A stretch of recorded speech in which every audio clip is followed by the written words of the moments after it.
Hello everyone and welcome back to the Free Kick podcast for the final round review of season 10, 2025. And on this one we have the full gang back to have a look at how our entire seasons went.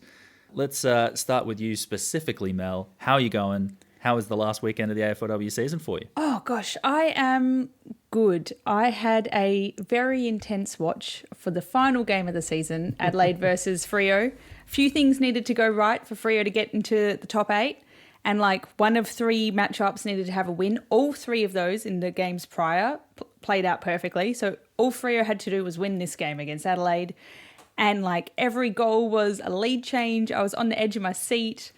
Oh no. And so unfortunately Freo lost, but I was really torn because I love watching Adelaide as well. And it was just such a great game to end the home and away season. Super suspenseful. Everything's on the line. If we drew, West Coast would be out of the top 8, like even better. It was just going to be perfect, but didn't fall through for me. But I therefore had a great end to the home and away season, and it fully distracted me from my crap fantasy rank. So that was nice. I really thought that Adelaide and Fremantle were going to conspire to draw. Like, there was getting that close in the middle of the game. The margin hovered at like almost exactly a goal for way too long to not be like, if it gets to a draw with a couple of minutes to go, like, yeah, definitely on here. Do you just sit on the ball? Like, is that just all that's going to happen? Unfortunately not. But yeah, no, good final weekend. What about you, Jono? Yeah, no, it was great. I too loved that it came down to the final round of the season. There's so many close games, you know. I mean, I was expecting that Sydney would just easily walk into the top 8. But I guess thanks to one person's team, that didn't quite happen. Liam, how was your weekend? I would love to say that it was delightful, but I think we can all admit that watching that Essendon versus Sydney game was not a beautiful experience. It's not the, you know, smooth, slick, polished football that I so clearly cherish. It was a scrapathon. It was tackle, no pick-up ball, no kick ball, hit target. It was dreadful to watch, but the Bombers got to win to snap the losing streak, which really does take a lot of pressure off going into the off-season, to be honest. Because I would not want to be playing on a team that has an 8-game, or what is it, not going to be, going to be a 9-game losing streak to start next year. That would have been dreadful for morale. Love that we snapped it. And, you know, it kind of continues the run too. I think the Bombers have played Sydney 3 times and they've been under a goal margin every single time. I was going to say, clearly all it took was a lightning break. You just needed a bit of a recalibration and off you go. Oh, yeah, and bringing in Bailey Hunt, our runner. That was a good that was a good one. What is that, our top 3 player? And one of the, like a former league best and fairest in Matty P. It was a ridiculous spectacle, but I'll take it. I'll take a win at this stage. It's been a torrid year to be a Bombers supporter, men's and women's. I will take a victory and some relevancy going into final series, even if all we did was just ruin someone else's chance. Nice. Yeah, I mean, a win is a win, as you say, going into the off-season with some promise. And I think the Bombers with some handy players coming back will be a lot better for the run next year. Will, how about yourself? Did you get down to any games this weekend?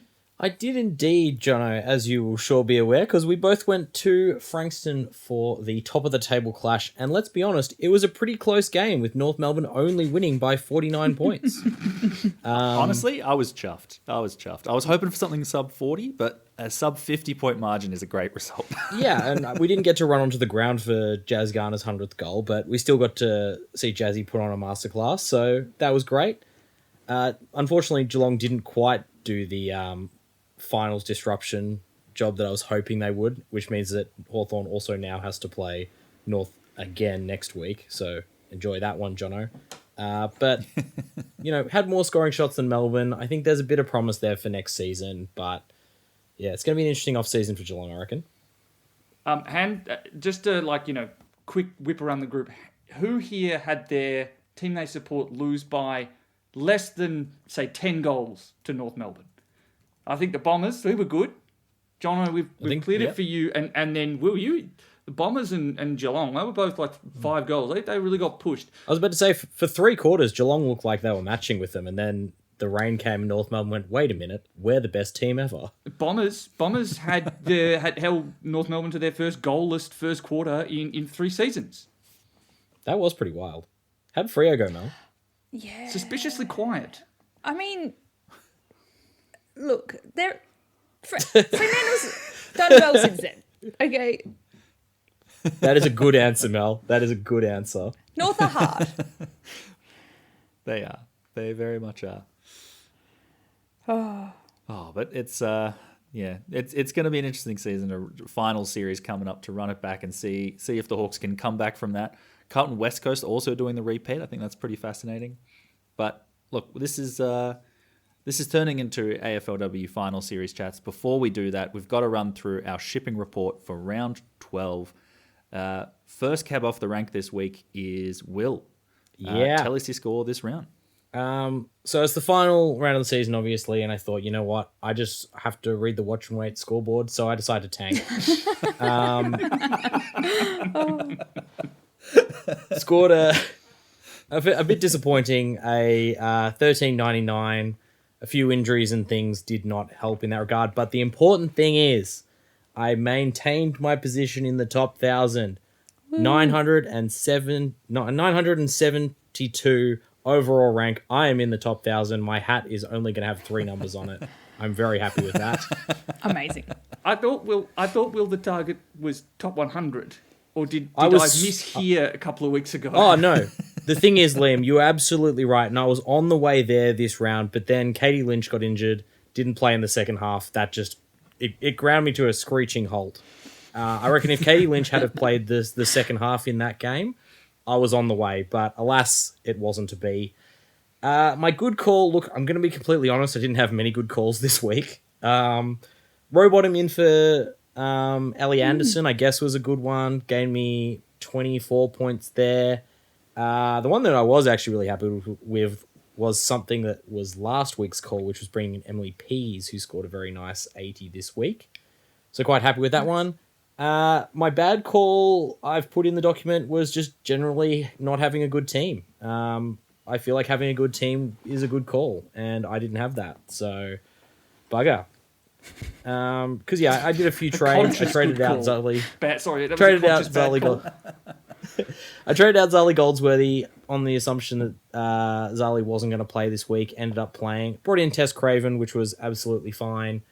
Scored a 68, which wasn't that huge, but I love Tess Craven. They're one of my favourite players. Although we were talking about this on when we were talking about before the episode, there's a moment in the last quarter where Tess Craven took a kick out and then didn't leave the square, and you may have been able to hear me yelling no on the coverage. I was that disappointed.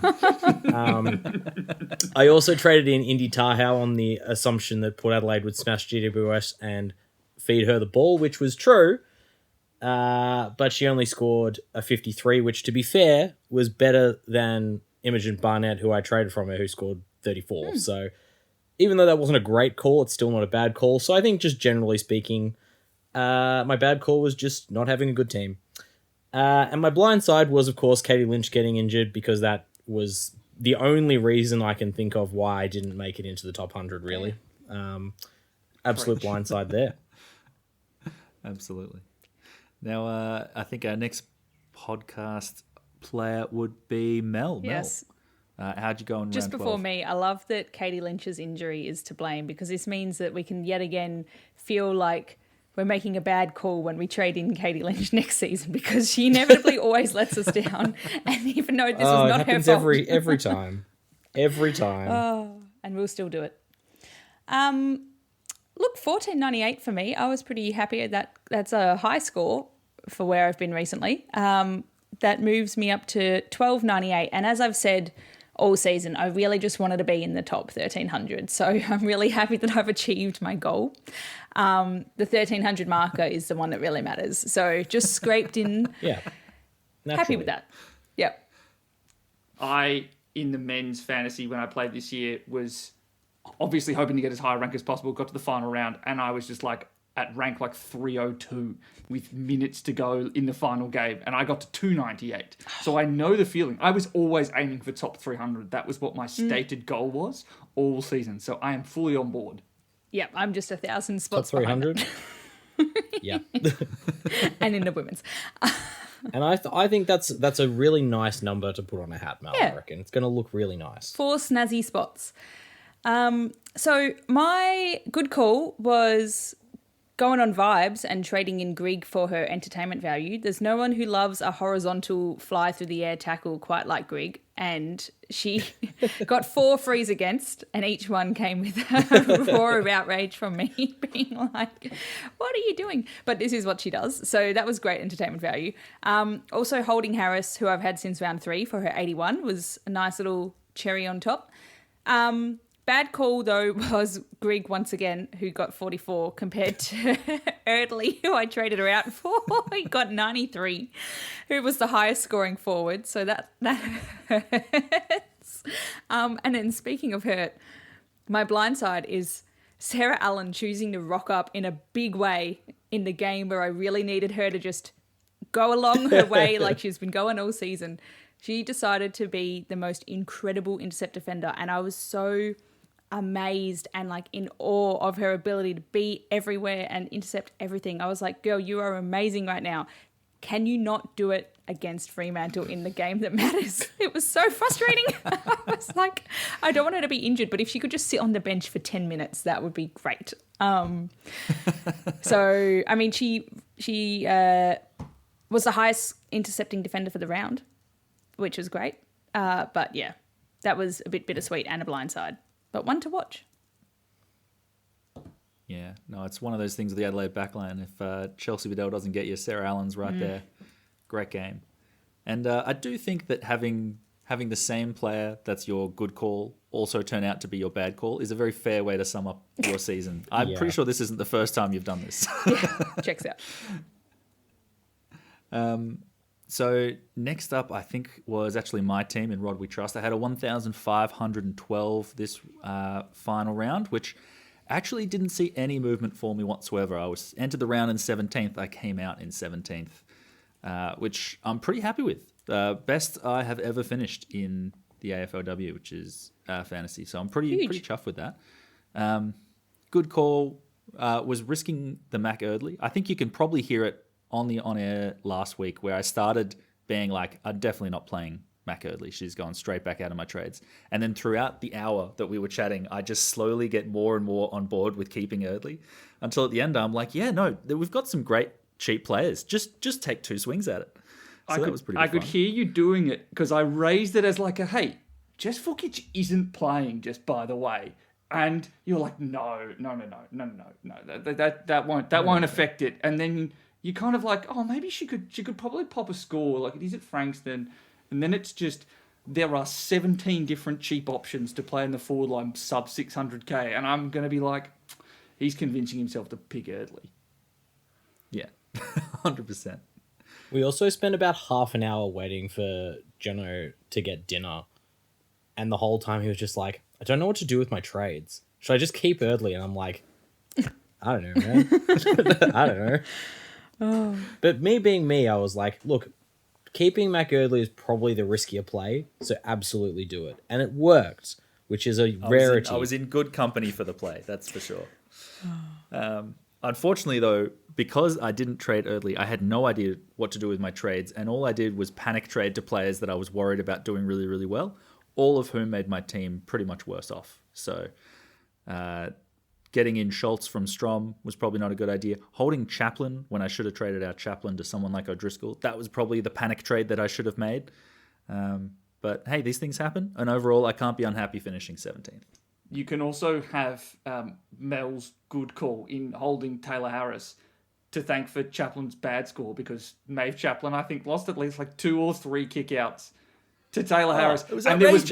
there was one late in the 4th quarter where the game was done, right? There was no need for, because when Taylor Harris takes a kick in, she kicks it 55 metres right up the middle of the ground. There's no need to do that. The game is salted away. it's incumbent upon Melbourne to just chip it around, put the ball like in little pockets, waste time. And that's Maeve Chaplin makes good choices there. And you can just see the moment where Taylor is clearly just like, I want another kick, and just goes, sorry, Maeve, I've been in this team longer than you, and goes, yeah, I'm taking the kick in, hoofs it right up the middle for no good reason.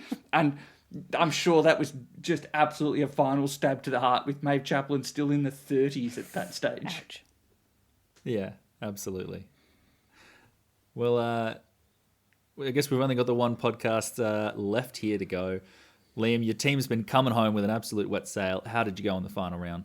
I did pretty well in the final round. I got a 1572, so it's a weekly rank of 75, which by the standards of the last couple of weeks is horrendous. Yeah, get out of here, Liam. By a factor of 10, given that it had been 1 and 8 in the past 2 weeks.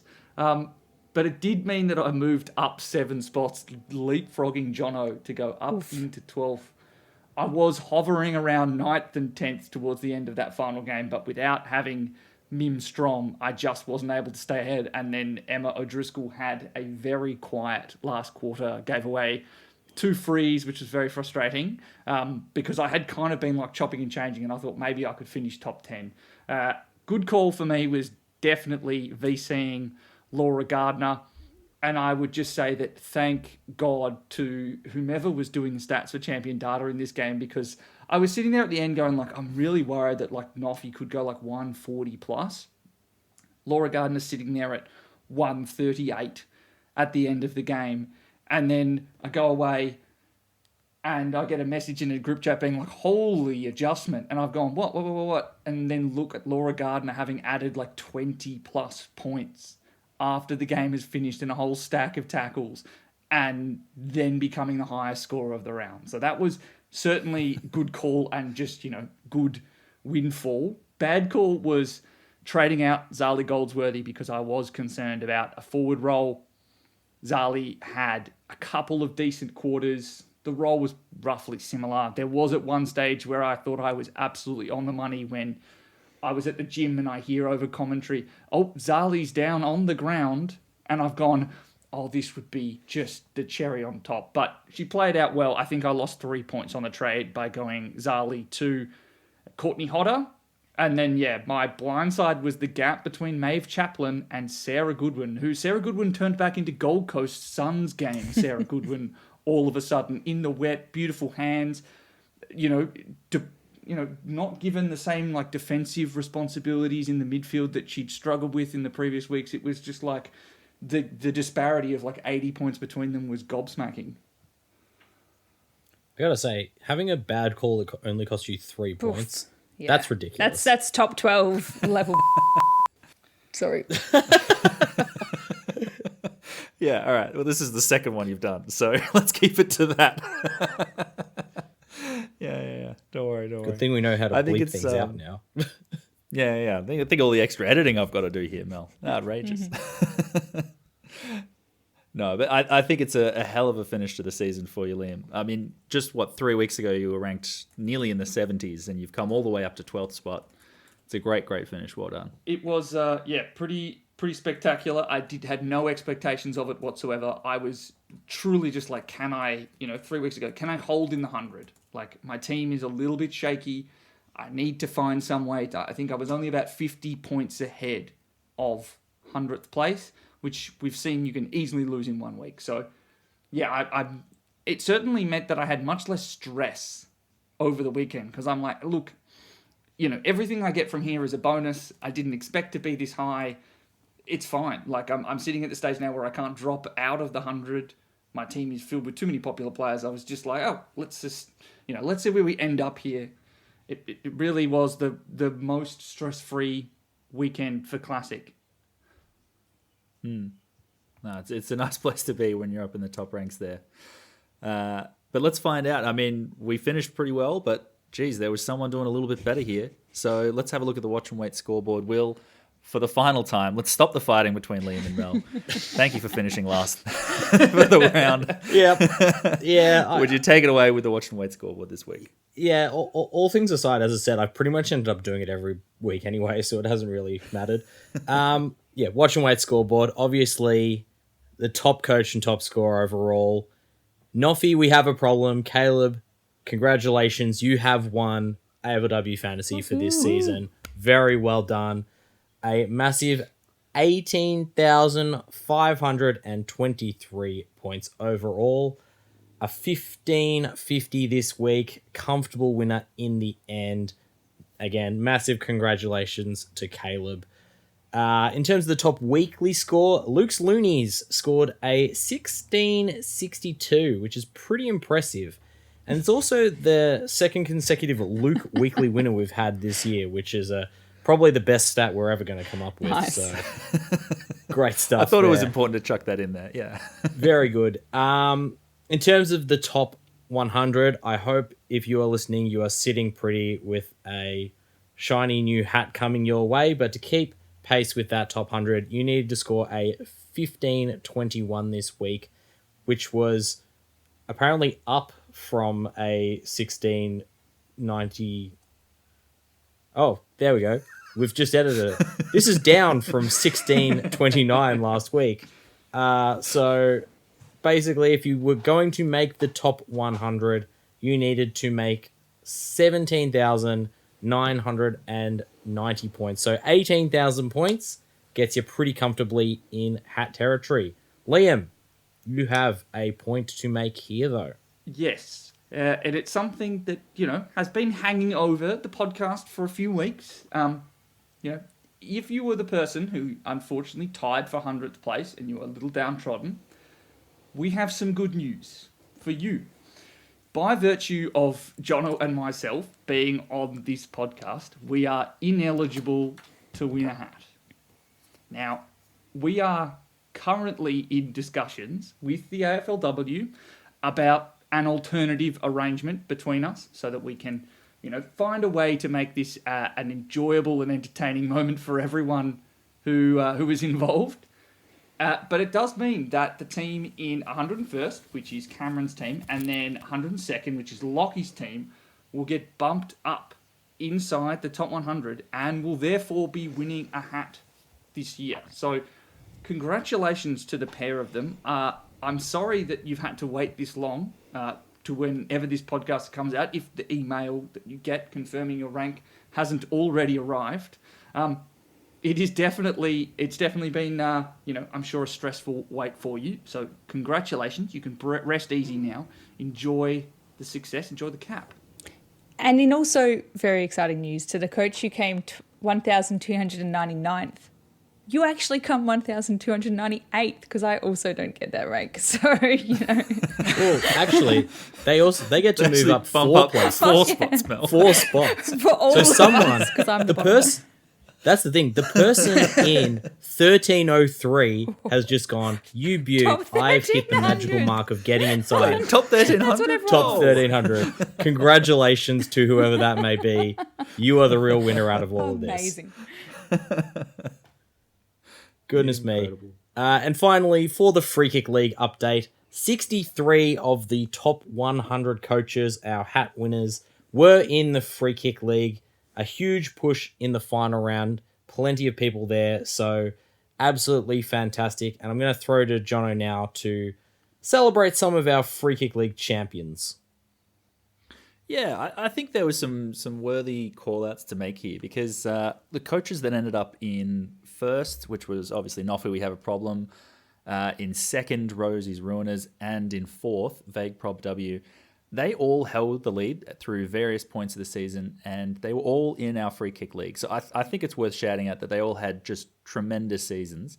And honestly, I think this was one of the closer years of fantasy that we've seen. Just watching these top teams go at it was pretty impressive.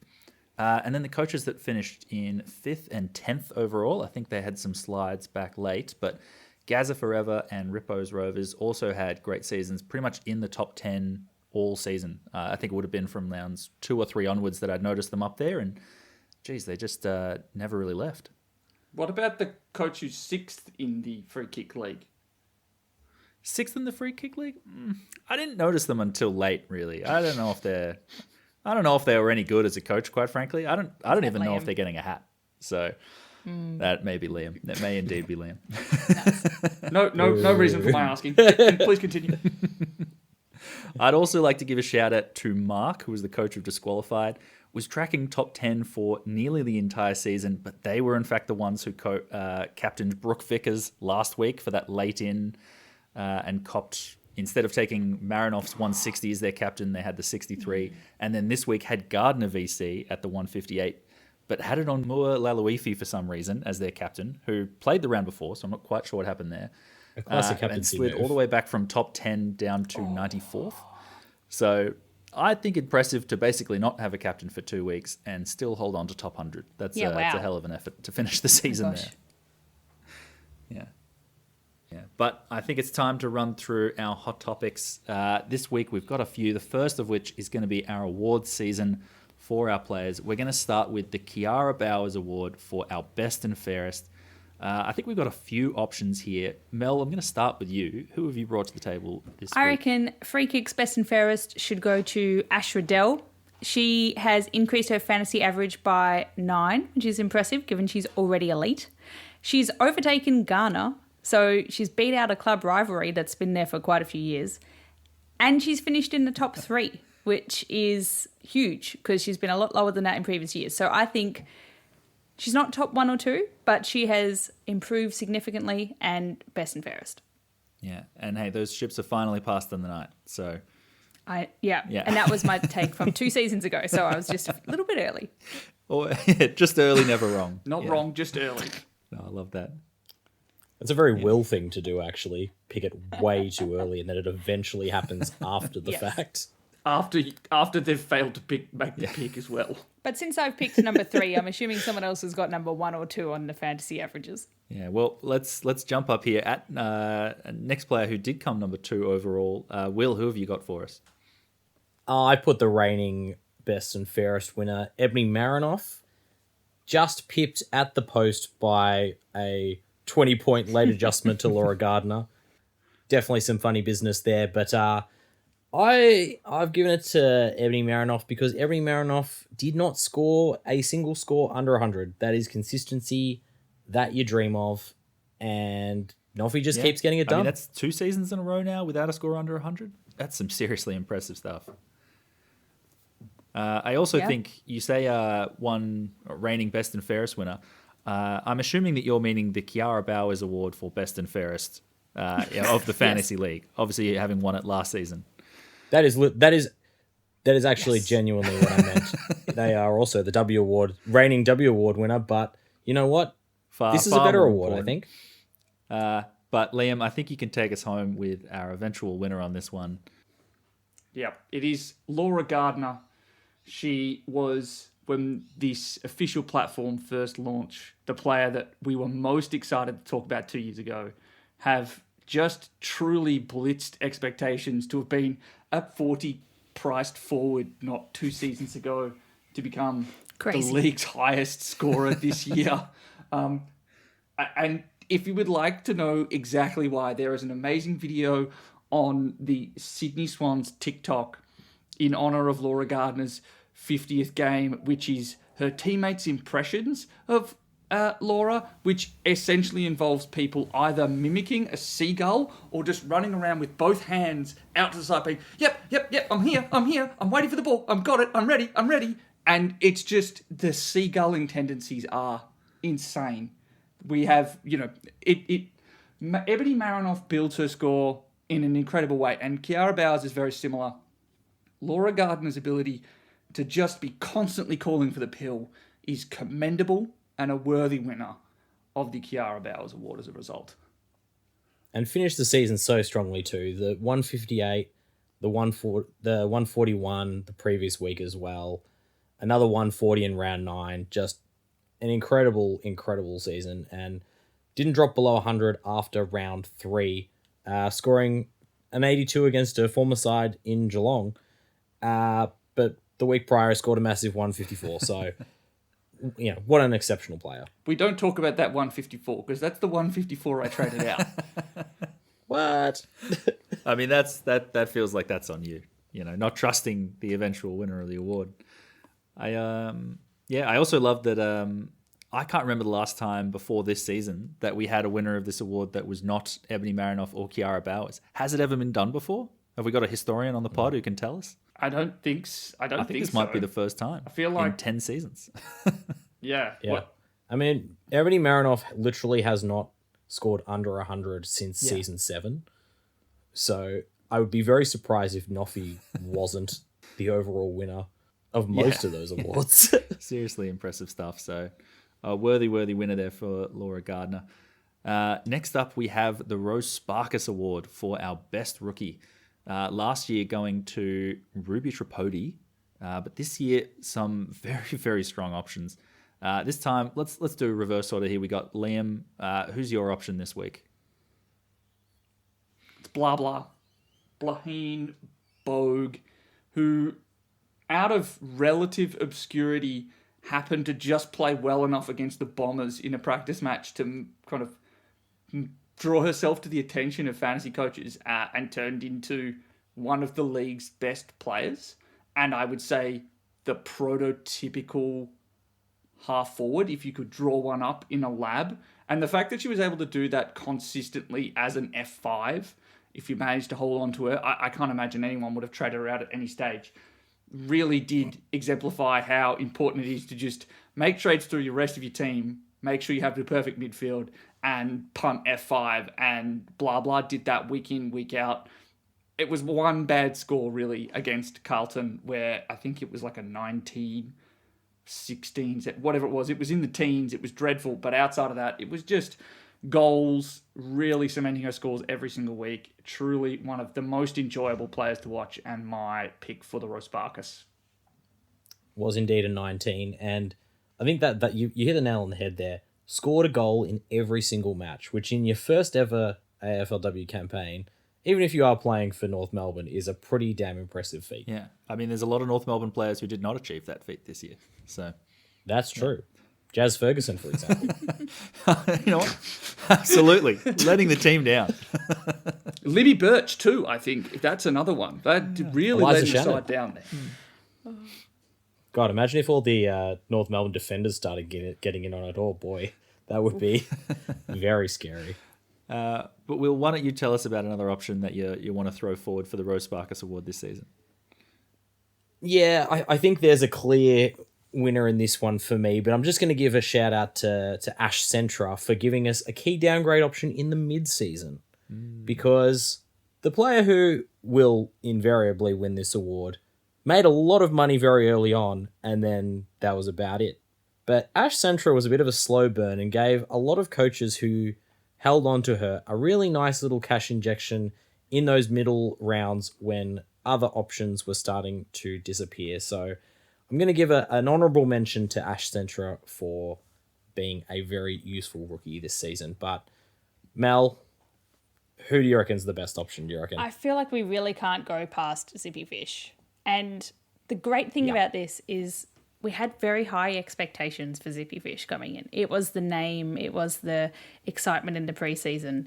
And she delivered. Like, to have such... It was mainly the name. It was mainly the name. It was like mainly the name. But to be held like on a pedestal before the season starts from fantasy and otherwise, and to come through is just delightful. We love it that she was in everyone's side. Everyone got to benefit from this. Started off with 2 scores in the 90s and then an 80, or 86 rather. Did dip a little bit after that. But the amount of money she made to start off with, I can't remember exactly what it was, but it was phenomenal. And she did rebound towards the end of the season as well. Like, she's finished the season, the middle back part of the season, very strong. So I would like to just contest one thing, which is that everyone benefited from her. I definitely benefited from the cash. I can't lie. Traded her in round 5, brought in Laura Gardner, set my midfield. I just didn't benefit from the points on field at any stage because I had her on field once. She scored a 66 in round 4 after I had brought in Georgia Patrikios instead. So it might be the reason that I nominated Bleckenbogue, because it leaves a slightly sour taste in my mouth. But you can't deny how much cash he made in that first month, which has truly allowed you to finish a midfield. If you'd managed to start with the other four, you were in such a good cash position. She could just be put on the head of someone else, and bang, you've got a better midfield. This is true. We didn't quite get the sweet spot we've had with the Rose Barkuses of past, where they're on your field and they're getting you the big points, mostly because we just had so much money that everyone started with, a lot of people started with 5 midfielders. But, I don't think that disqualifies her. I think she's had a phenomenal season, and I look forward to her being listed as a defender in 2026, hopefully. Yeah, I'm pretty sure she's heading into it as D1, which is going to be pretty crazy to see. Very impressive. D2, I think, just behind Tilly Lucas Rod by really? 0.5. Ooh. Oh, wow. Pipped at the post. I do want to give a quick honourable mention because I'm sure everyone else will do these at some stage too. But Emma McDonald, rookie, has come in to her first season, kicked it out of the park, literally, come away as Western Bulldogs' leading goal kicker.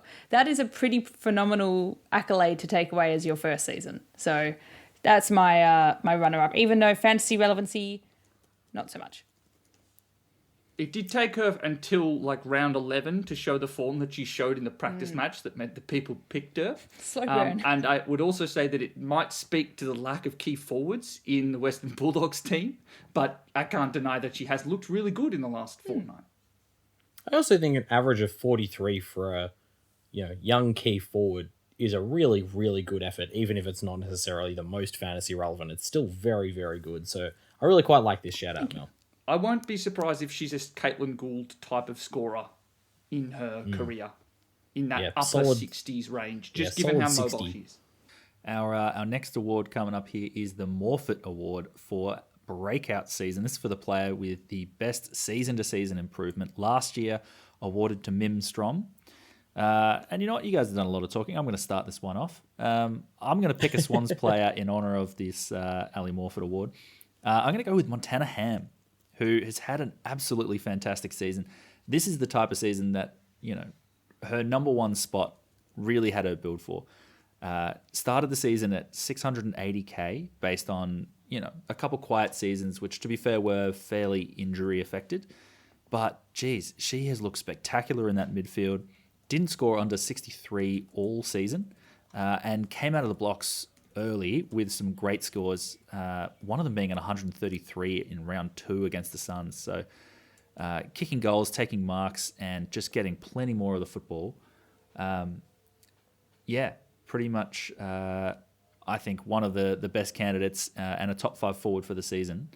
But pretty happy with that pick overall, to be honest. I'm happy we really got to see it. We were waiting for the year, and it was this year. It was great. Absolutely. Will, who have you got this week? I've decided to go for Dana Finn, which is one I don't reckon anyone saw coming this season. Dana Finn has pretty much doubled their year-on-year average after averaging just shy of 47 last season, averaged nearly 91 this year, which was also kind of a bit less than it probably should have been after finishing the year with a bit of a disappointing 46. But yeah, Dana Finn went on an absolute tear from round 3, scoring 500s in a row and a couple of 90s. Really impressive stuff from Dana Finn. And I think the only reason that this one probably didn't stand out a bit more, I guess, is because we had such a strong midfield group to begin with. It wasn't really necessary to try and bring her in to make any money or anything like that. Yeah. I think there are a few people, though, when Jazz Garner went down that would have taken this risk on. And, geez, they would have benefited so greatly, So I think this is a real unique player that if you did jump on, huge result for you. Just not in the final round. Just not in the final round. But, Liam, you've got another player for us as well? Yes, it is another Irish player. So if you're keeping track, that's now rookie pick, I think, blah, blah, Irish player, Irish breakout. Dana Finn, Irish player, another Irish breakout. But I think it's Niamh McLaughlin. If it's, as much as she didn't double her score, if you remove a certain one game against Brisbane, where she scored 24, She's taken her average from 50 all the way up to basically 84 to become an uber premium defender. She had an incredible run to start the year where she increased her score every single week. And it's one where watching her in the preseason, in that game against Geelong, I sat there and I went, it is so clear and obvious that she's the only good ball mover in this side, and that has held true for the entire season.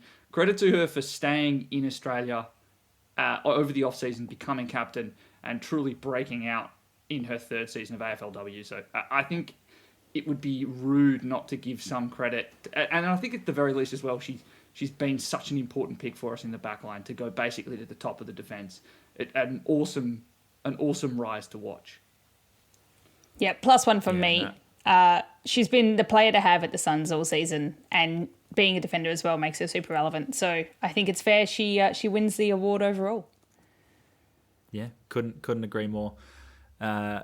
Moving on to the next award, we've got the Stannett Award. So this is a quiet performer, someone who has quietly become a top-line player over the season. Will, let's start with you. Who have you got there? Yeah, I've gone for Maeve Chaplin, who established herself as one of the top-line defenders. Went under the radar a bit, even though we did obviously talk about her quite a bit. The last round 34, that really hurt though. That was a bit disappointing. But Maeve Chaplin, we're pretty hot on her at the start of the year as a potential breakout player. But yeah, a very solid campaign for Maeve Chaplin as a now premium defender. Yeah, no, I think that first few weeks we weren't really looking at Chaplin, and we absolutely should have been. So I think a fair shout for a quiet performer, despite how prominent they were late in the season. Mel, you've got someone here that's, I think when I saw this up there, I thought this is a fantastic suggestion. Yeah, this is the quiet performer who I didn't realise was performing so well until today. So I was having a look down the averages, being like, oh, where'd everyone finish? And I was like, Michaela Bowen, what's she doing up there? She's had 4 scores over 100 this season, which is, she hasn't had a score over 100 until before 5 years ago. So, and that was 1 score in like 20, I don't know, something. She has been 2020, yes. If it's that 5 years ago. 25, take 5, yes, thank you. Yeah, just like she's really snuck up on us to the same point as Dana Finn. We weren't really looking around at other mid options because no one was really doing trades in that arena. And therefore we've let some of these players come through who have just had phenomenal seasons, more like way up from last season. Michaela Bowen put up a seriously impressive score, and she's not someone I thought about literally all season, except from like occasionally thinking about her car or seeing her car around, being like, love that car. But like, not fantasy relevant at all. I will say, though, this is a personal complaint. She must have been mere percentage points away from being a forward because of how much time she'd played forward the season prior. I think in the AFL website, she classified as a mid-forward as well to really just, like, shove it in our face. And credit to her as well. She went 57 average in season 8 2 years ago, up to 73 last year, and then has put another 18 points on her average to finish with 91.3. Exceptionally impressive. And also, yeah, my vote for a quiet performer, because we talked about Dana Finn, and Jono, you and I at least were putting in her name a bunch because of how much her cash was rising in that middle portion of the season. Michaela Bowen didn't have that, so I think that's who I would give the award to. And just quickly to your point, Liam has been named on the half-forward flank pretty much every single week since round 3 of last year. So, oh man, imagine if we had Michaela Bowen as a forward option. That would have been quite something. Yeah, no, absolutely. I think fantastic winner of the Stannett Award for quiet performers. Moving on to probably the vaguest award that we give, despite being the most stat-driven. It's the Emerson Award for outside-the-box play for the defender who scored the most points from kickouts. Liam, do you want to explain the logic on this one? Okay. There's two. Is there readings. any logic on this one? There's 2 readings of this. It's either the player that got the most free points from kickouts, but what I believe it to be, the spirit of the award and the reason why it's named after Chantal Emerson is the fact that Chantal Emerson had a run of like 2.5 years where every single kick-in, and she was the main kick-in taker for Geelong, she would play on and get the free points on offer. And there are two players, I think, worth discussing for this. Both of whom, and we kind of set the line, you needed to have more than 30 kickouts this year. There were only two players above that number who played on after every single kickout. One of them is Britt Gutnecht, who, did an absolute superstar effort in my side when I needed her to do it.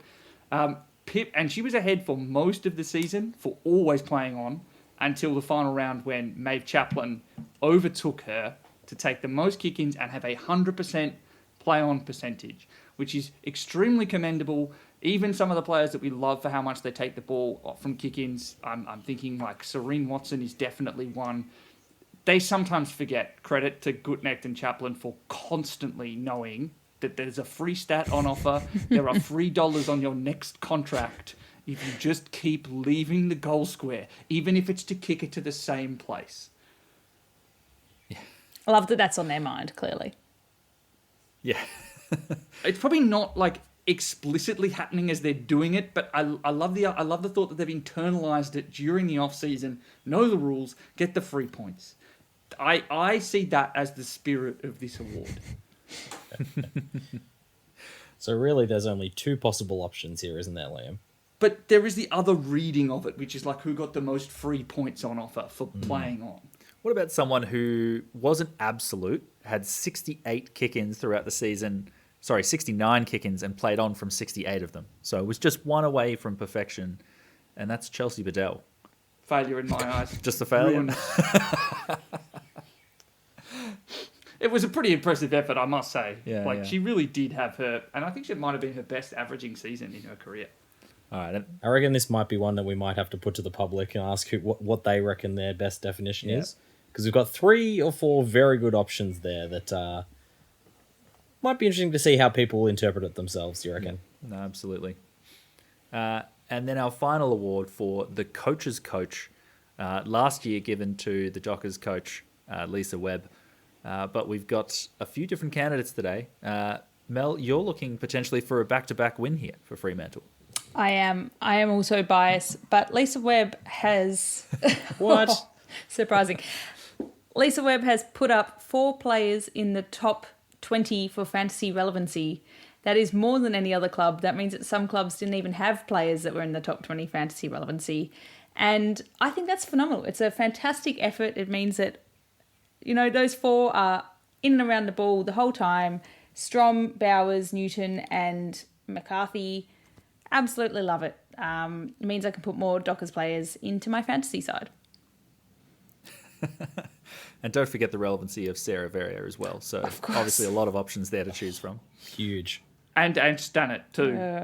Wait, that's probably a mark again. So that role was not good. Let's move on from that. Yeah. Will, you've got an interesting option on this one. Yeah, I've gone for Doc Clark, Matthew Clark from Adelaide. One, because they just allow Noffy to Noffy. But secondly, because they also let the opposition apparently Noffy. Because a lot of massive scores from our big-name midfielders have come against Adelaide. We've got the 173 from Laura Gardner. We've got a 147 from Charlie Rowbottom. Both Riddell and Garner scored 120-plus against Adelaide. Basically, in an Adelaide game, it was almost a certainty that there was going to be a couple of big scores. I think the decision to make their primary midfield defender Sarah Goodwin certainly had an impact on that. Adelaide had gone from one of the hardest matchups in the competition to the in the top 3 easiest towards the end of the season. Now, Liam, you've picked Darren Crocker 2 seasons in a row. So this year, I'm going to give my pitch for why it's Darren Crocker instead of you. I think... by all means, go ahead. Yeah. I have no problems with this. I think North's obvious dominance across the league is one thing. But when it comes to fantasy... North give us so much as well. Obviously they've got 2 of the biggest midfielders in the game in Ash Riddell and Jazz Garner, who complement each other so well and find a way to bring each other into the game all the time. But even when you look at other lines, we were looking at Erica O'Shea and Emma Carney being highly relevant across the entire season. We're looking at Blaheen Bogue being one of the best rookies that you could have picked. You're looking at a player like Eilish Sheeran stepping into the midfield, who briefly graced my team. Ruby Tripodi was jumping in as well when some of these midfielders were missing. And, I mean, even Kim Rennie in the ruck got a mention in my Fantasy Fix article with, two weeks to go, and put up a 70 and a 93 to finish the season. They find ways. They find ways to be relevant everywhere you look. Tessa Boyd was one of the most important players to have at one point in the season. Tess Craven was a great forward to have in the back half of the year. Yeah.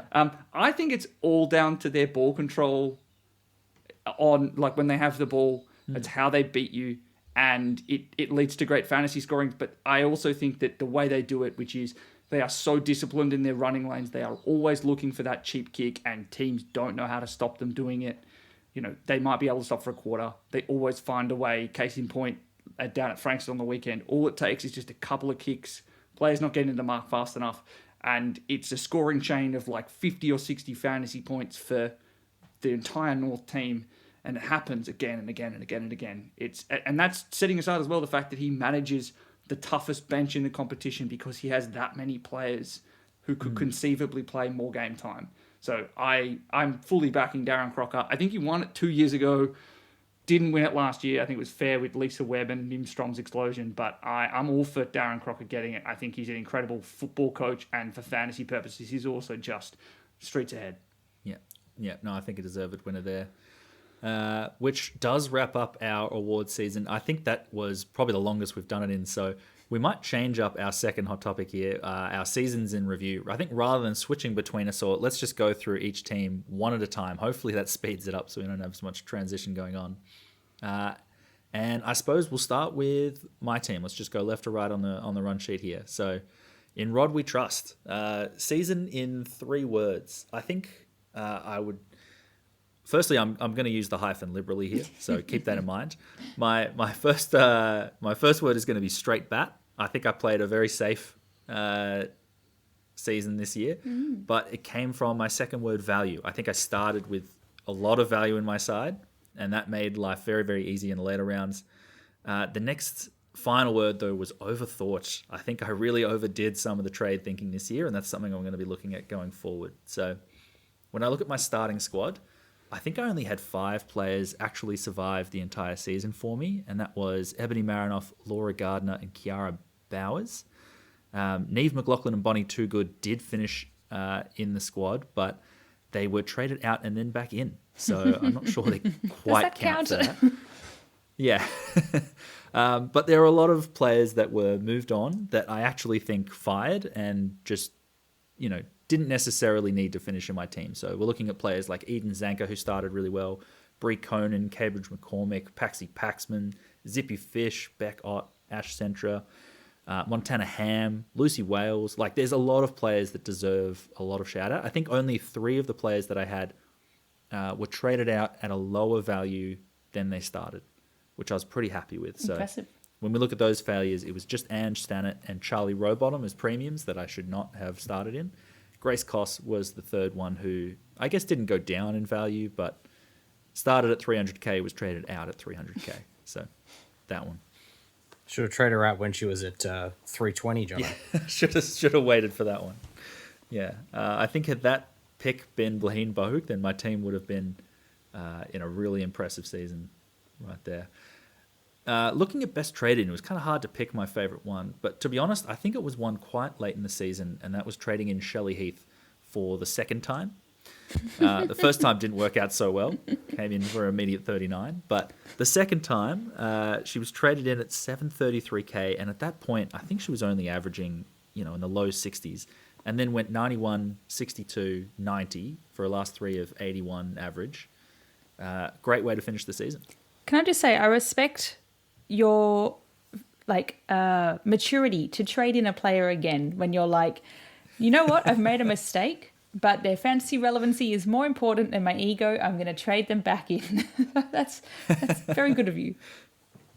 I appreciate that. Don't listen back to the on-air about my comments about other players. No, I do appreciate that, and I think it's important to just ignore the past, because Shelley Heath was a great trade-in and looked fantastic this season.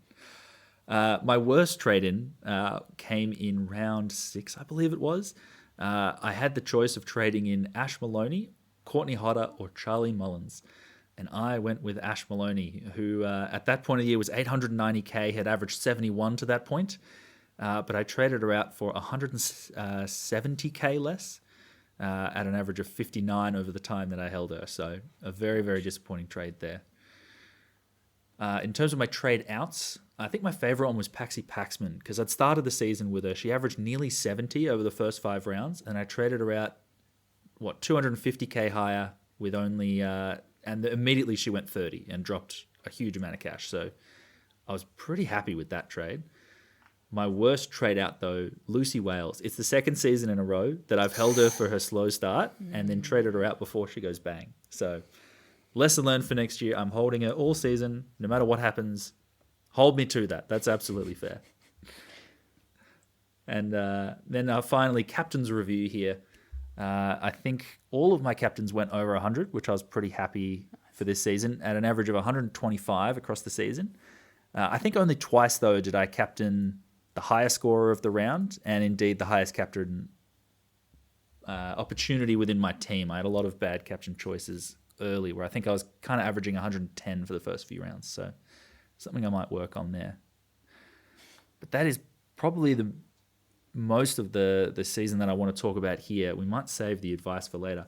Mel, take us through your season. It's absolutely crazy that you've done so well and you only captained the best player twice. Captains really matter. So Bowers down to me. A season in 3 words. The first one being ruck and roll, all one word, thanks to my numerous ruck trades. Mid-season holiday is also one big word. From just disappearing for multiple weeks at a time really hurt my prospects. But then foundations. I had a really strong midfield and it definitely carried me as I did crapola trades on the forwards and defenders. My starting squad success stories, keeping this one brief. There's only 4 players I didn't trade, 3 in the midfield and Montana Ham. Everyone else got shuffled multiple times. My starting squad failure, I forgot that I did this, but I started with Lauren Butler, who got a 32 in round 1 and finished the season with an average of 39.7. So that was not it. I mean, it went up from there. That was nice. Slightly. And it wasn't even like any peak scores. It was just Avo the whole season. My best trade-in was Edmonds. Firstly, I thought she was going to end the season really well, but I just traded her in at the right time for her ruck line topping 106 score, which was fantastic timing. My worst trade, though, there's many ruck trades to choose from. So I started with 2 rucks and I had 8 different rucks in my side throughout the season. So that means I did 6 different rucks came in. 3 of those rucks gave me a single-digit score on the week that I brought them in, which is also just... I think you need those 2 stats back-to-back to really get the extremity of how bad this went for me. So the worst trade-in is just my rucks grouped together.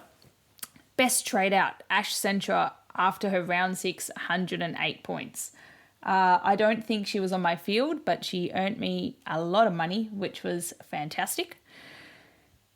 Worst trade out, though, was trading out Serene Watson in round 4 to Tess Boyd while I was on holiday, so I missed her laid out. So I traded out Serene Watson, a top 5 or so finishing defender, for 0 from Tess Boyd, who then I traded out immediately after that. So that was just a wasted week for no good reason. And really, that's a pretty rough trade there. Where it started to fall apart for me. Captain's review, not too shabby. 11 out of 12 got over 100. Rip, that time I put the C on Garner for her 69.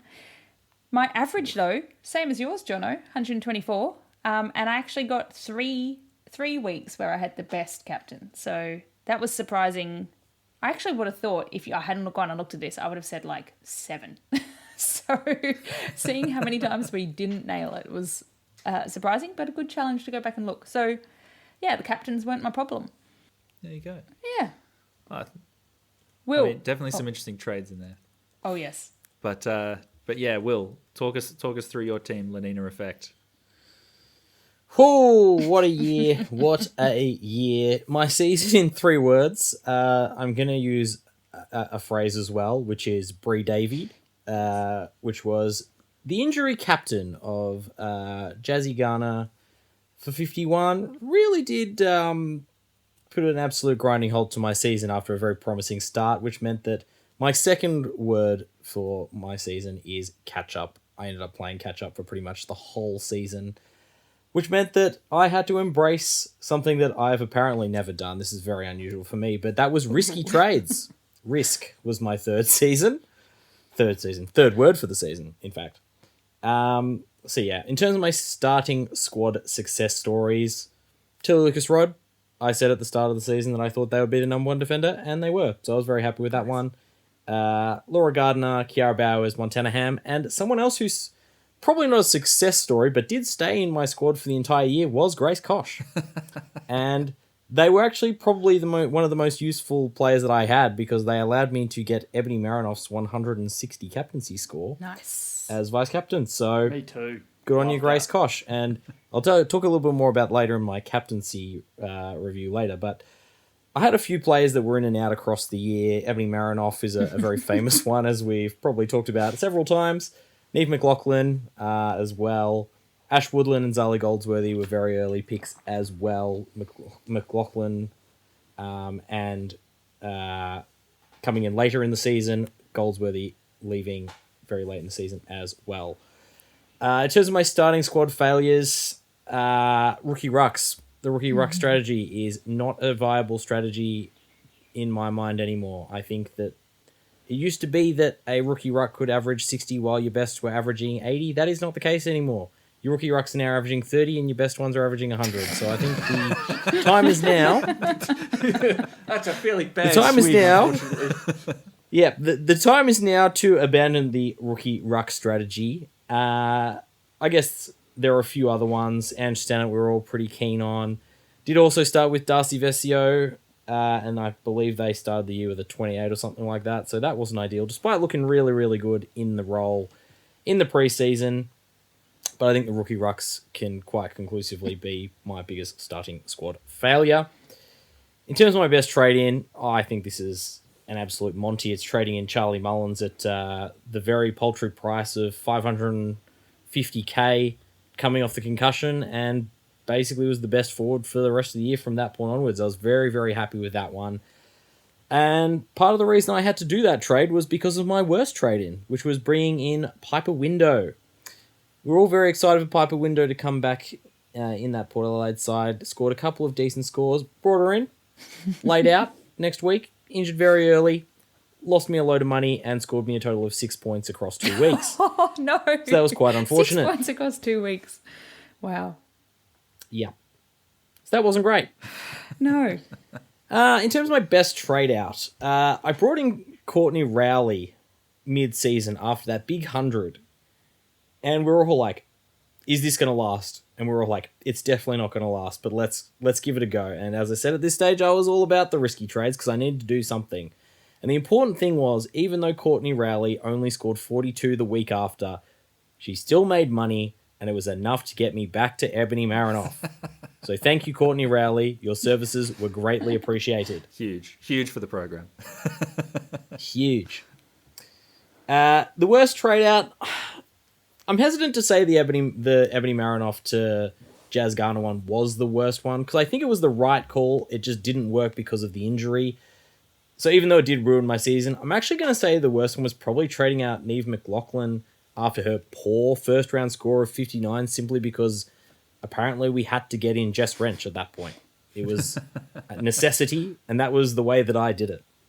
And so I ended up missing out on a player who, from that point on, I'm pretty sure increased her score for something like 6 weeks in a row, wasn't it? Yep. I must say, Will, I had completely forgotten the fact you'd done this trade. Yeah. Until I saw it in the run treat, I'm like, oh no. And the thing about it was, it made so much sense at the time, but in hindsight, oh boy, does it look bad. In terms of the captain's review, across the 12 weeks, I had 11 out of 12 captains scoring over 100. But gee, it was the one that didn't that really hurt. Jazz Garner scoring 51. That basically set me back the entire season, which is really unfortunate because without that 51 in my captaincy average score, my average captaincy score was 127.5. Huge. Which was, really, really good. But then you throw in that 51, it drops all the way down to 121.1, which isn't great. But the other thing about it is in terms of scoring the highest score of the round, I only managed to select the highest scoring player as my captain once, and they weren't even captain, because it was Noffy's VC with the 160. So my highest scoring captain was technically Grace Kosh. So thank you, Grace. So that's probably a reason why I didn't do well this year, is I just could not pick the player to pick as my captain. I never did badly. They always usually scored 100 bar that Garner one, but I never got the right one, which was a bit unfortunate. No, it's some difficulty in that season for sure between Piper Window, even the Courtney Rowley, the McLaughlin. There's some issues there. Can see how things have gone, but overall some good moments as well. So very interesting season there to finish you top 1,000. Yeah, I Liam, think you did you're great. our top. Woo! Yeah, you're our top coach on the podcast though, Liam. Run us through your season, starting with 3 words. I've got 2 3-word phrases to describe my season. The first one is top 5 mids. I had them for a lot of the year, but the more important one is Charlie Mullins' GOAT. Really echoing what Will had said there, because damn, that was a good trade-in, and that really was like the thing that set my season apart when I caught up all the ranks. In terms of starting squad, that was basically your rocket to the top 20, Charlie Mullins. Legit. And it was the fact that I didn't have Imogen Barnett and I didn't have Sarah Goodwin when she was stinking up the joint, playing, half back again in bad matchups. I just didn't have the popularly owned bad scorers, and I had Charlie Mullins going over 100 all of a sudden. In terms of the starting squad successes, Mel, you gave credit to Jono for bringing players back in that he traded out. Oh boy, wait till you hear how many times I did that in my team. I kept Marinoff, Riddell, Bowers, Ham, and also the very important Grace Kosh in my team for the entire season. But in terms of players that I traded out and then traded back in, I traded out Serene Watson, brought her back in. Neve McLaughlin, I did. I did that for Matilda Schultz. I did it for Laura Gardner, and importantly, I did it twice for Bonnie Toogood. Wow. So I really did just churn through the premiums throughout the season. And as I said, I obviously traded out Laura Gardner for that 150 score she had in round 2. The only thing that made it slightly better is that the other player I was considering doing it with was Ash Riddell. Because I was trying to find ways to bring in Zali Goldsworthy when it looked like she was going to become the perma mid when Elise Parker went down. So thank goodness for Zippy Fish cash generation. Otherwise, my season would have been a brutal one. I want to give some shout outs to Erica Roche, Blaine Bogue, Brie Conan, and someone who I picked very last minute in Cambridge McCormick, who turned into a top 10 defender. I think she might have finished 6th on the season for average, all of whom came into my side and had some great scores. I would say one of the personal highlights of the year was Cambridge McCormick's score against Adelaide, when she, I feel like she set the record for tackles for a key defender. It was incredible. Starting squad failures, I too had DV and Stannett. I don't want to belabor the point. Both were definitely below expectations. Well, only if you traded them out quickly. I think I held DV and played her on field in round 5 for a 59. I was pretty chuffed with that. Oh, wow. Yeah, I went sideways from DV to Laura Stone in round 3. And I can't say I loved every bit of the Laura Stone experience, because it would always be like, oh, she's on an amazing score at halftime. She's on 52. Maybe she can get up to an 80 or 90. 68. 70. No, the 70 ceiling was impossible. It was impenetrable. My worst trade-in was probably also Piper Window. Traded her for that really, really terrible 0 into a single-digit score with a broken face. And also shout-out goes to trading to Georgia Patrikios, who was fine. She made cash for me, kind of kept my season ticking along, but I put her at M5 as opposed to just riding Zippy Fish, who scored better than her anyway. So it was absolutely okay to have done Zippy Fish on the field. My best trade out was trading out Serene Watson when she then went and scored a 30 against the West Coast Eagles.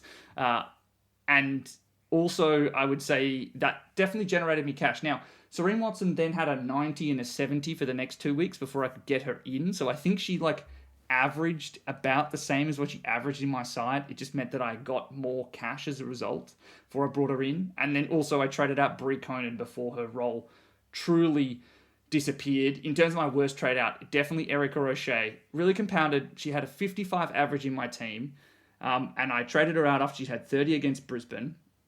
Average outside of my team was I haven't actually included last week's. I did this I haven't included the game against Hawthorn, but up to round 11 she'd averaged 77.8 outside of my team, and more importantly is that I didn't have her on field when she scored 71 and 77 in rounds 2 and 3. I had Jess Wrench instead, so that was truly a brutal watch from what was otherwise a really good pick. She made me lots of cash, so that's great, but it was just I could not get Erica O'Shea right. Captain's review, I had an average of 127.4. All 12 of my captains went over 100, and 3 times I captained the highest score of the round. Very, very nice. I was going to call you the North Melbourne Whisperer after your predictions on who they would manage and rest over the last couple of rounds, but after hearing your efforts with Erica O'Shea, I'm not sure we can call you that anymore. I will say this, the flip-flopping between, Ailish Sheeran, Nicole Bresnahan, she gets injured, Emma Carney coming back in, time off ground, time on ground was what really threw me. I could never get a sense. And, when North Melbourne had at least 2 games earlier in the year, and particularly the first half of Geelong, where their ball movement was terrible, and Erica O'Shea could not get any free possessions overlapping, and it kind of spooked me, and I have to admit, I got overly spooked. So outside of, if I hadn't honestly watched them as much, Erica O'Shea would never have been in here. I probably wouldn't have traded her out for the entire season. There you go. And the other thing, I guess, is to note, you're our captain's guy, and you've ended up with the highest captain's average of all of us. It's something I'll try and keep in mind next year when I'm ignoring your suggestions. It's good. That's good. Thank you. I'd say that I probably missed. There was too many times where I missed the highest scorer of the round, or there was a few times at the beginning of the year where I had it as my VC and I couldn't take it because I didn't have a red dot.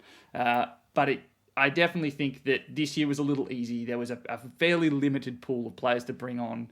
Probably just overrated Ebony Marinoff for a couple of weeks too long to begin the year when she started, by her standards, slowly. Yeah. Now, next section here, we've got some best advice, worst advice. We all rate ourselves as podcast creators here. Let's have a look at throughout the season what we think our best advice was, and then I want to hear from you guys what you thought the worst advice was. So I'll go first with this one. I think my best advice throughout this season was on Ash Woodland pretty early on. I think from that first game on, I was watching that midfield role that she had. You see the injury to Piper Window the first time and just going, this is one to watch. I think I was on that pretty quickly and I was pretty chuffed with that advice. But I think the three of you have not necessarily come to consensus here on what my worst advice is. Who wants to suggest what it might have been? So I went back through and had a look at your Sweet 16 rankings from round 4 and saw that you'd put Jenna Richardson as the 4th best defender, which was not the case. Actually was a decent ways off what ended up happening, particularly for anyone who held all towards the end of the year where she maybe had one score above 50 in her final 4. Yeah, that would be Yeah, me. look, the final 4 wasn't great. It really did drop away, and I don't even think it's that her role necessarily changed absolutely. It wasn't someone else came in and stole all the points. She just dropped away as a fantasy relevant player and really would have scuppered anyone who held.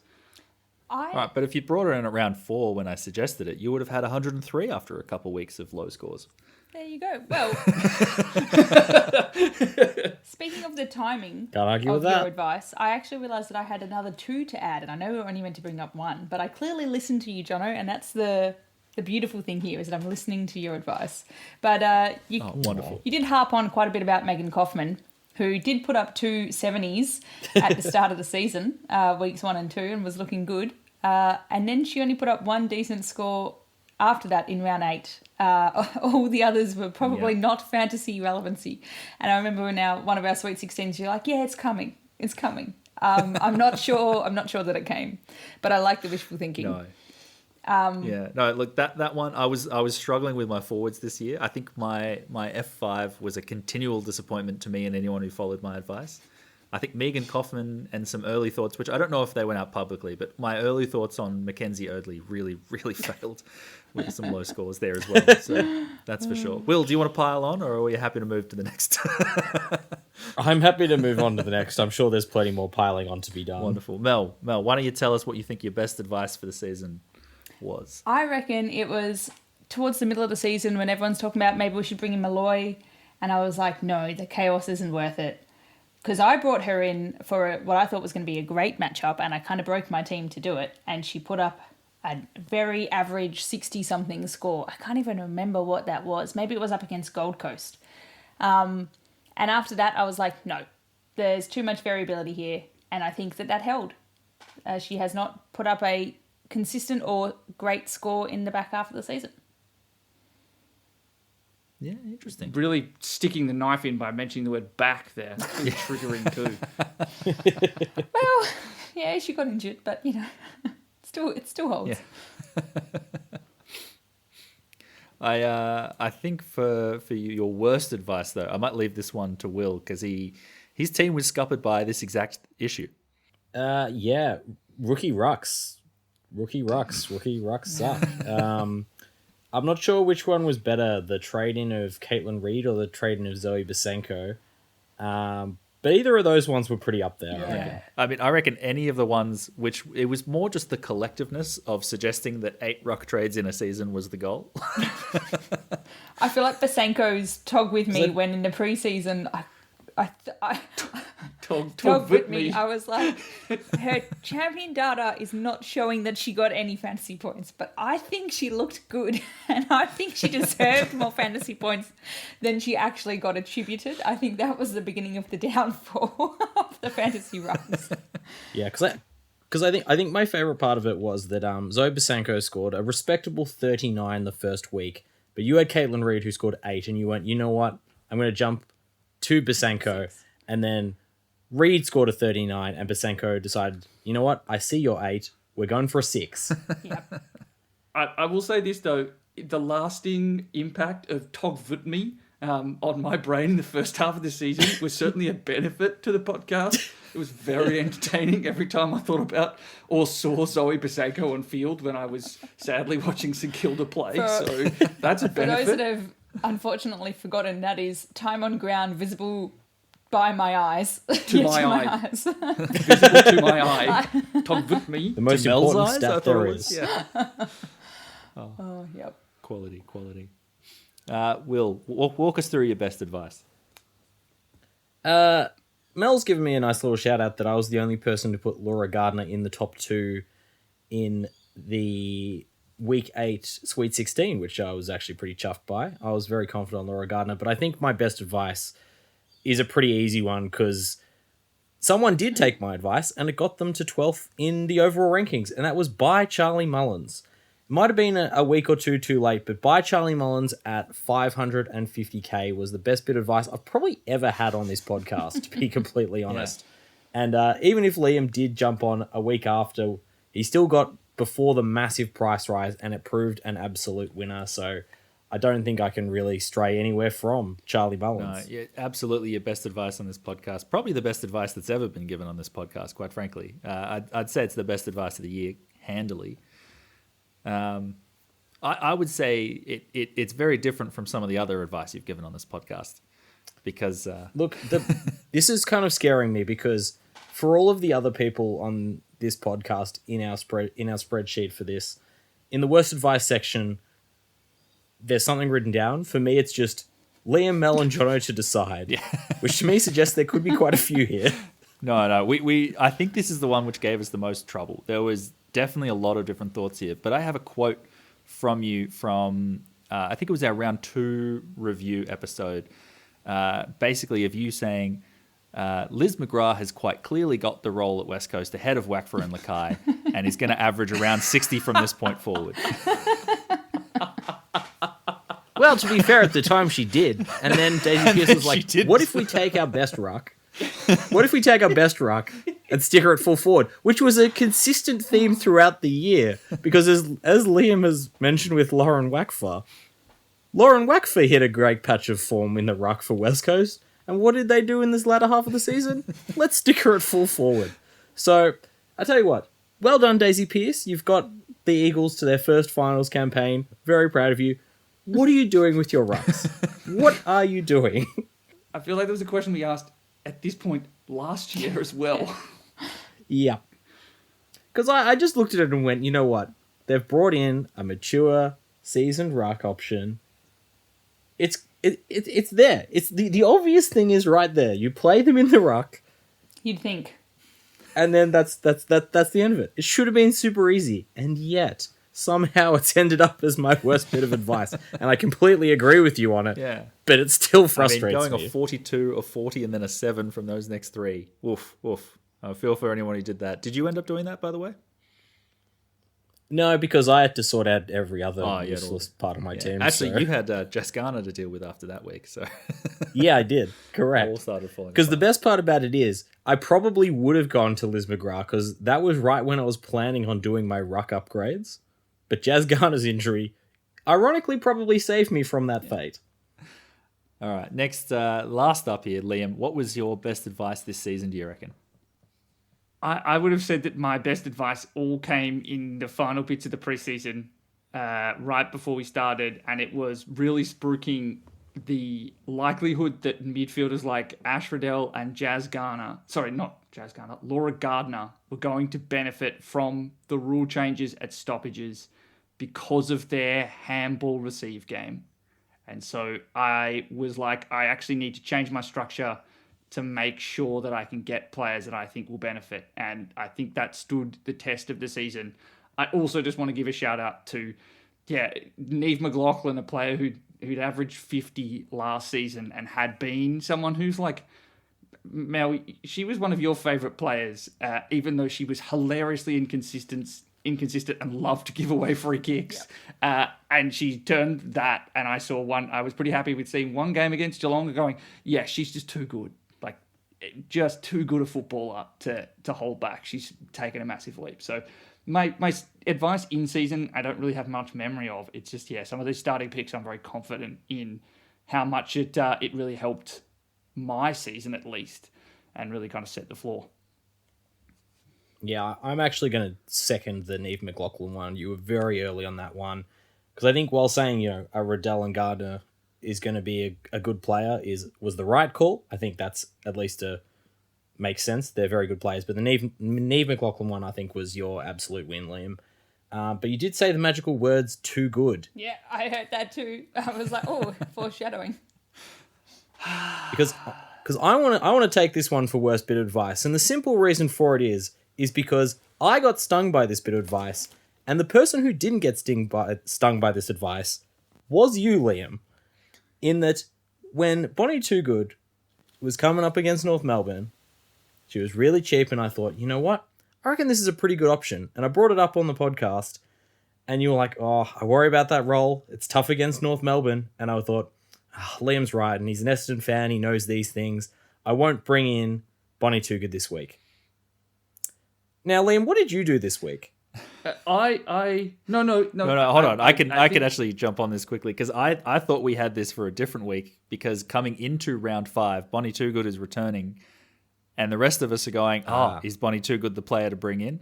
Liam goes, no. She's going to play way too deep forward. And then that exact same week, trades in Bonnie Toogood, gets the 75 that she comes in with, and then convinces us, oh no, the role is, the fixtures coming up are bad.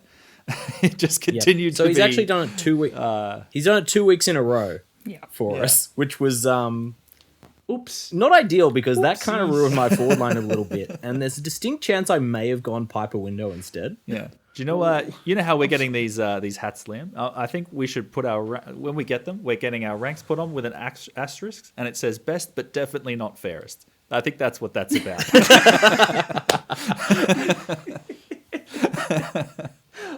In fairness, Yeah. I did couch that and I did, if you listen to the on-air, I then had kind of reverse course a little bit with Bonnie Toogood. I talked about how, at that stage she was going to be playing out without Daria Bannister and how that had actually been a boon for her scoring.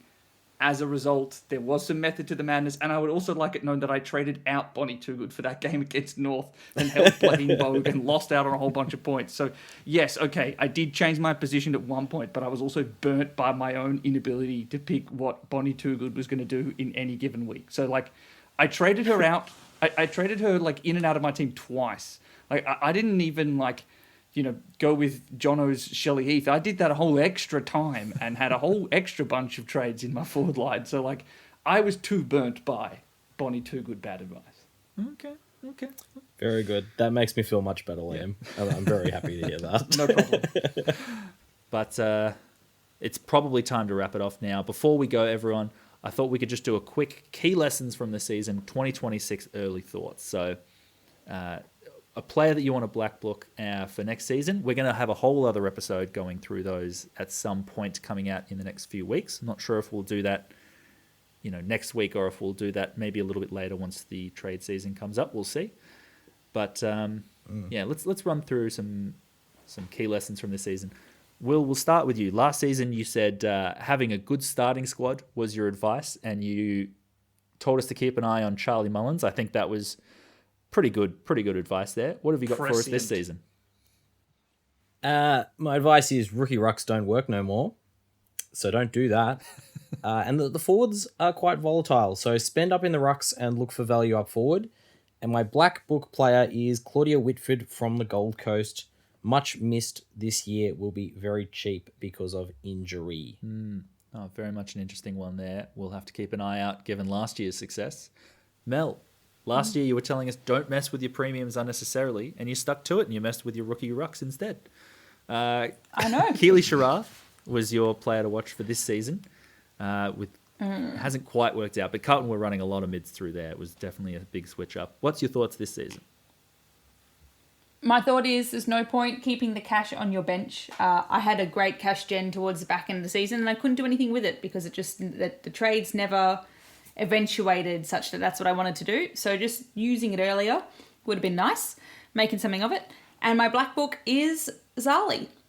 She lost a heap of cash in the last round, and her average went down because of a pretty poor score, but she's shown that she can be an elite scorer anywhere. We really underestimated her at the start of the season. I think that she's not one to be underestimated, and she will be such a good player next season. Yeah, no, absolutely. Hold that F1 position back-to-back years. And hopefully a third year, I guess, because this will be her third year coming in as the top price forward. Yeah.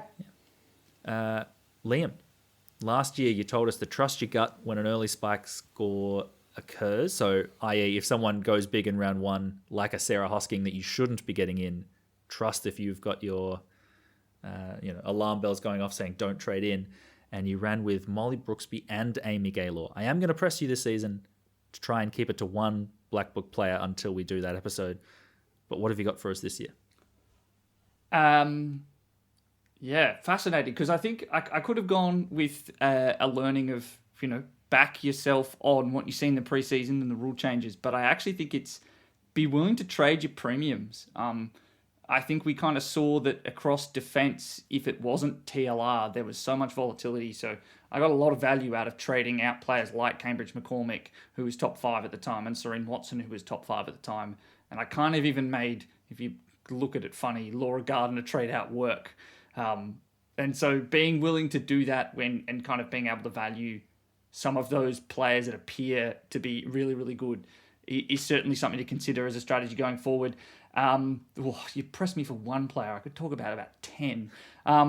That's for next episode, Liam. Ash Richards, I will say, because I think that there's a lot of players that will be very easy to pick because they've not played at all this year. Ash Richards looked like a premium, almost midfield type scorer when I brought her in for a very sad and unfortunate 97 when she broke her ankle. I think she's a forward next year. She has the scoring and pedigree from what I saw this year to be F1. Yeah, no, that's a good shout. That was I like it. Definitely on fire for a little bit there. My advice last year was don't trade in players immediately off injuries. And I have to say, I did not follow that rule this year. I started Ange Thanet straight in my squad. That did not work out great. And then I traded in Shelley Heath off her injury several times. So sometimes it worked out, sometimes it doesn't. I need to listen to myself a little bit more. But look, this year I think I'm going... I suppose my advice is probably more of a midweek thing, which is when you're looking at your trades, it's good to check that you have lots of options. But I think overthinking it causes issues. Like if on a Monday night you've decided player X is better than player Y, most of the time if I reversed that thinking on a Thursday or a Friday, it made it far, far worse. And it meant that I had some awful, awful F5s throughout the season. So there were definitely even weeks where if I hadn't traded at all, I'd have been better off. So what I'm hearing is when we do our trades during the podcast on a Monday night, don't change them before the season starts. Not unless you come up with a whole different structure of trade. Don't change your options. That was my strategy, and it didn't overly work. So who knows? Maybe it's horses for courses. My black book is going to be Caitlin Gould, because with a 0 and some poor scores as she was returning from injury, I think Caitlin Gould is a player that definitely early on I would have considered for the Sweet 16 top 5. And could reach those heights again once she gets back to full fitness. But look, that'll do us for this very, very long episode of Free Kick. Thank you if you have stuck with us this long. We thoroughly appreciate it. And yeah, hope you enjoyed the 2025 AFLW Fantasy season. And we hope we catch up with you next season when we are back in 2026. Thanks, everyone. Bye. Thanks, everyone. Hope you did well. Bye.